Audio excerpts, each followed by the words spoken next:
अस्सलाम वालेकुम। मेरे को एक और जियाला मिल गया जिसका नाम है जैन मौलाई। कैसे हैं आप जैन मैं मौलाई? ठीक असद भाई, आप कैसे हैं? तबीयत ठीक है खैरियत से। आपकी? मैं आपसे ये पूछना चाहता हूँ कि इस दफ़ा वोट किसका होना चाहिए? इस दफा वोट सिर्फ तीर चलेगा, तीर पे ठप्पा, जीत पे ठप्पा। इंशाल्लाह हम तीर को वोट देंगे और इस मुल्क को साफ करेंगे इंशाल्लाह। जिए भुट्टो। साफ आपका कहने का मकसद है क्लीन कर देंगे? क्लीन कर देंगे, करप्शन से भी और दूसरे निजामों बुराइयों से भी। बुराइयों से भी। जिए भुट्टो। ये पार्क, ये जो पार्क में हम आपका इंटरव्यू ले रहे हैं, हम जी, देख जी। रहे हैं कि यहाँ तरह तरह की सियासी जमात के झंडे लगे हुए हैं।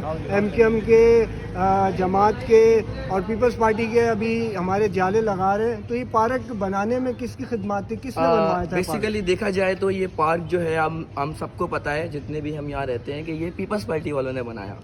लेकिन झंडे सारी सियासत ने आगे अपने लगा दिए, तो सारा काम पीपल्स पार्टी ने करा।